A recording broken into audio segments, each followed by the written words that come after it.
नमस्कार, मैं हरकिशन प्रजापति। आज हम भागवत गीता के 2 श्लोक और भगवान विष्णु के 10 अवतार के बारे में बात करेंगे। भगवान विष्णु के कई अवतार हुए हैं। उनमें 10 अवतार ऐसे हैं जो प्रमुख रूप में स्थान पाते हैं। भगवान विष्णु ने धर्म की रक्षा हेतु हर काल में अवतार लिया। भागवत गीता अध्याय 4 ज्ञान कर्म संन्यास योग और श्लोक 7 और 8। यदा यदा ही धर्मस्य ग्लानिर्भवति भारत। ये श्लोक यह समझाता है कि जब जब धर्म की हानि और अधर्म की वृद्धि होती है तब तब मैं प्रकट होता हूँ और साधु पुरुष की रक्षा, दुष्टों के विनाश और धर्म की स्थापना के लिए युग युग में मैं अवतार लेता हूँ। मत्स्य अवतार भगवान विष्णु का पहला अवतार। प्राचीन काल में असुर हयग्रीव का आतंक बहुत बढ़ गया था। उसने वेदों को समुद्र में छिपा दिया। उसी काल में राजा सत्यव्रत एक दिन सागर में स्नान कर जलांजलि दे रहे थे। अचानक उनकी अंजलि में एक छोटी सी मछली आ गई। उन्होंने देखा और सोचा मैं इसे वापस सागर में डाल दूं, लेकिन उस मछली ने कहा, महाराज मुझे सागर में मत डालिए, अन्यथा बड़ी मछलियां मुझे खा जाएगी। तब राजा सत्यव्रत ने मछली को अपने कमंडल में रख लिया तो मछली और बड़ी हो गई। राजा ने उसे अपने सरोवर में रखा। तब देखते ही देखते मछली और बड़ी हो गई। राजा को समझ आ गया कि यह कोई साधारण जीव तो नहीं है। राजा ने मछली को वास्तविक स्वरूप में आने की प्रार्थना की। राजा की प्रार्थना सुन भगवान विष्णु प्रकट हुए और उन्होंने कहा, सृष्टि को जल प्रलय से बचाने के लिए ये मेरा मत्स्य अवतार है। भगवान ने सत्यव्रत से कहा, आज से 7 दिन बाद प्रलय होगा। तब एक विशाल नाव आपके पास आएगी। आप सप्त ऋषियों, औषधियों, बीजों व प्राणियों के सूक्ष्म शरीर को लेकर उसमें बैठ जाना। तब मैं मत्स्य के रूप में आपके पास आऊंगा। उस समय तुम वासुकी नाग के द्वारा उस नाव को मेरे सिंह के साथ बांध देना। फिर जय प्रलय हो गया। ऋषियों, औषधियों, बीजों और पृथ्वी के सभी प्राणियों की भगवान ने रक्षा की। हयग्रीव का वध किया, वेदों को बचाया और पुनः स्थापित किया। कृम अवतार भगवान विष्णु का दूसरा अवतार। एक बार महर्षि दुर्वासा ने इंद्र को अमरता और दैवीय शक्तियों को खो देने का श्राप दे दिया। भागते हुए इंद्र भगवान विष्णु के पास गए। विष्णु ने उन्हें अपना वैभव पुनः प्राप्त करने के लिए समुद्र मंथन करके समुद्र से अमरता का अमृत पीने की सलाह दी। भगवान विष्णु के निर्देश अनुसार इंद्र ने दैत्यों और देवताओं के साथ मिलकर समुद्र मंथन करने की तैयारी की। समुद्र मंथन के लिए मंदराचल पर्वत को मथानी एवं नागराज वासुकी को नेति बनाया गया, लेकिन मंदराचल समुद्र में डूबने लगा क्योंकि मंदराचल के नीचे कोई सहारा नहीं था। भगवान विष्णु ने एक विशाल कछुआ का रूप धारण किया और मंदराचल पर्वत को अपनी विशाल पीठ पर लाद दिया। इस प्रकार समुद्र मंथन संपन्न हो गया। समुद्र मंथन से विष निकला। शिव ने विष को स्वीकार किया। इसके बाद 14 रत्न मिले और अंत में अमृत कलश निकला। वराह अवतार भगवान विष्णु का तीसरा अवतार। हिरण्याक्ष नाम के एक दैत्य ने अपनी शक्ति से स्वर्गलोक पर अधिकार कर लिया था। पृथ्वी को समुद्र में छिपा दिया था। ब्रह्मा जी की नाक से विष्णु जी ने वराह के रूप में अवतार लिया। मुंह तो सुअर जैसा था, लेकिन शरीर इंसान का था। वराह देव समुद्र में गए, अपनी नाक से पृथ्वी का पता लगाया और अपने दांतों से पृथ्वी को बाहर निकाला। उसके बाद उन्होंने हिरण्याक्ष का वध कर दिया और अपने पांव के नाखून से जल को स्थिर किया और उस पर पृथ्वी को स्थापित कर दिया। हिरण्याक्ष नाम में हिरण्य का अर्थ है सोना और अक्ष का अर्थ है आंख। दूसरों के धन पर जिसकी दृष्टि होती है वह हिरण्याक्ष कहलाता है। नृसिंह अवतार भगवान विष्णु का चौथा अवतार। दैत्यों के राजा हिरण्यकशिपु स्वयं को ईश्वर से अधिक शक्तिशाली मानते थे। उन्हें ऐसा वरदान प्राप्त हुआ था कि वह न तो मनुष्य, न देवता, न पशु, न दिन, न रात, न पृथ्वी, न आकाश, न शस्त्र और न तो शस्त्र से मरेगा। उनके शासनकाल में जो भी भगवान विष्णु की पूजा करता था उस पर जुर्माना लगता था और उनको परेशान किया जाता था। उनके पुत्र का नाम था प्रहलाद। बचपन से ही भगवान विष्णु के बड़े भक्त थे। हिरण्यकशिपु ने प्रहलाद को मारने के लिए कई प्रयास किए थे, लेकिन हर बार भगवान विष्णु ने उनकी रक्षा की थी। एक दिन जब वह प्रहलाद को खुद मारने वाला था, तब भगवान विष्णु ने नृसिंह का रूप धारण किया। वह स्तंभ से आए। उनका आधा शरीर शेर का और आधा शरीर इंसान का था। हिरण्यकशिपु को अपने नाखूनों से मार डाला। वामन अवतार भगवान विष्णु का पांचवा अवतार। असुर राजा बलि ने देवताओं को परास्त करके स्वर्ग पर अधिकार कर लिया था। तब देवी अदिति के गर्भ से विष्णु जी ने वामन रूप में अवतार लिया।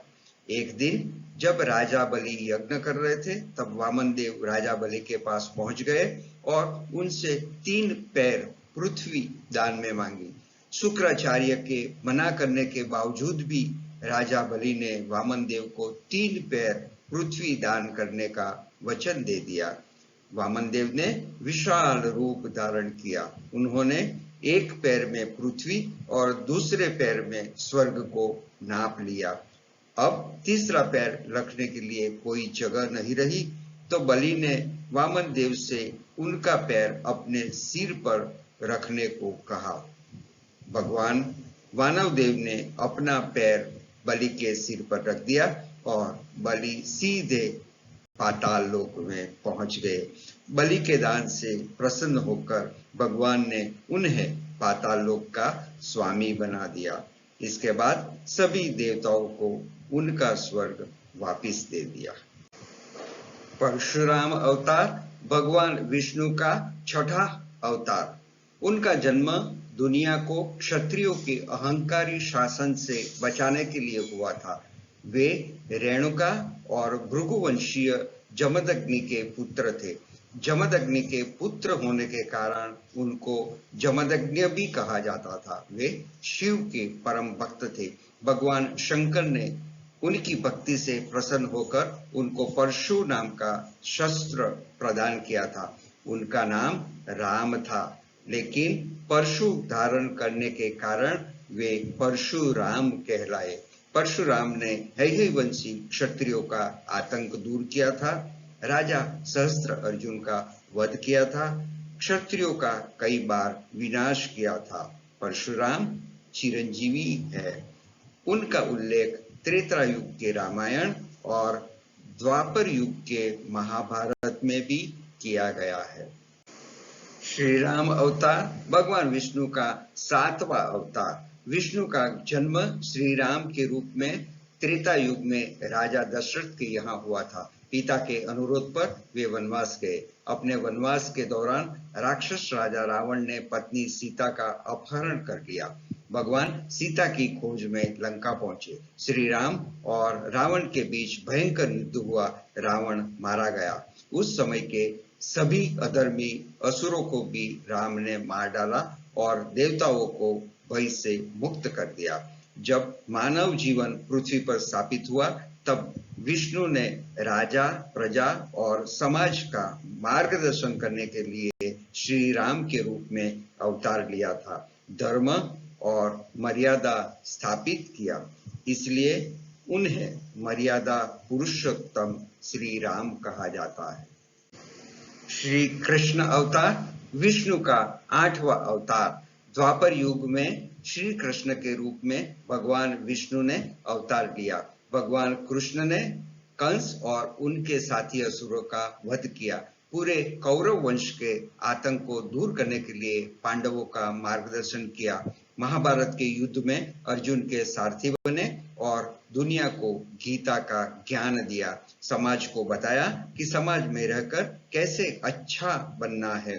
पूर्ण पुरुषोत्तम भी उन्हें कहा जाता है। सभी अवतारों में सबसे श्रेष्ठ माना जाता है। महात्मा बुद्ध विष्णु का 9वां अवतार। जन्म के समय उनका नाम था सिद्धार्थ। जन्म के कुछ ही दिनों बाद उनकी माता का देहांत हो गया। उनका लालन पालन मौसी गौतमी ने किया था, इसलिए वो गौतम कहलाए। उनका विवाह यशोधरा से हुआ। राहुल नाम का एक बेटा भी था। 29 साल की आयु में एक दिन नगर में घूमते हुए उन्होंने एक वृद्ध, एक बीमार व्यक्ति, एक वृद्ध व्यक्ति और एक सन्यासी को देखा। इसका उनके मानस पर गहरा प्रभाव पड़ा।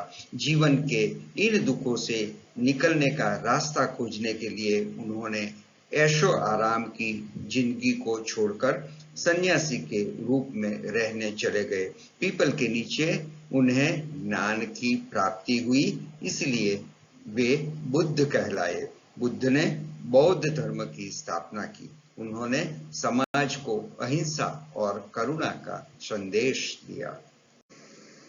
कल्कि अवतार भगवान विष्णु का 10वां अवतार होगा। कल्कि अवतार अभी प्रकट नहीं हुआ है। ऐसा माना जाता है कि कलयुग के अंत में जब पृथ्वी पर अधर्म बढ़ेगा, धर्म का नाश होने वाला होगा, उस समय पर भगवान विष्णु धर्म की स्थापना के लिए कल्कि के रूप में अवतार धारण करेंगे। देवदत्त नाम के घोड़े पर सवार होकर कल्कि भगवान दुनिया से पापियों का नाश करेंगे और धर्म की स्थापना करेंगे। यह भगवान का अंतिम अवतार होगा। भगवान विष्णु के 10 अवतार। पहला मत्स्य अवतार, हयग्रीव का वध किया, वेदों और जीवों को बचाया। दूसरा कूर्म अवतार, समुद्र मंथन हुआ। तीसरा वराह अवतार, हिरण्यकश का वध हुआ, पृथ्वी को फिर स्थापित किया। चौथा नृसिंह अवतार, भक्त प्रहलाद को बचाया और हिरण्यकशिपु का वध किया। पांचवा वामन अवतार, बलि राजा पाताल में गया और देवताओं को स्वर्ग वापिस मिल गया। छठा परशुराम अवतार, क्षत्रियों का विनाश हुआ। सातवां राम अवतार, मर्यादा पुरुषोत्तम कहलाए और रावण का वध हुआ। आठवां कृष्ण अवतार, पूर्ण पुरुषोत्तम कहलाए और गीता का ज्ञान संसार को मिला। नौवां बुद्ध अवतार, बौद्ध धर्म की स्थापना की गई। 10वां कल्कि अवतार, जो अभी नहीं हुआ है। अंत में एक बार फिर श्रीमद् भगवद गीता अध्याय 4 ज्ञान कर्म संन्यास योग श्लोक 7 और 8। यदा यदा हि धर्मस्य ग्लानिर्भवति भारत। जब जब धर्म की हानि और अधर्म की वृद्धि होती है, तब तब मैं प्रकट होता हूँ और साधु पुरुषों की रक्षा, दुष्टों के विनाश और धर्म की स्थापना के लिए मैं युग युग में अवतार लेता हूँ। इससे हम क्या समझे, हम क्या सीखे? अब तुम्हारे लिए भगवान कहाँ से जन्म लेंगे? किंतु जब आप सही होंगे, आप सत्य के साथ होंगे और मुसीबत में होंगे, तो आपको कहीं से न कहीं से भी मदद अवश्य मिल जाएगी। वैसे ही अगर कोई मुसीबत में है तो आपको भी उनकी मदद करनी होगी। बहुत धन्यवाद।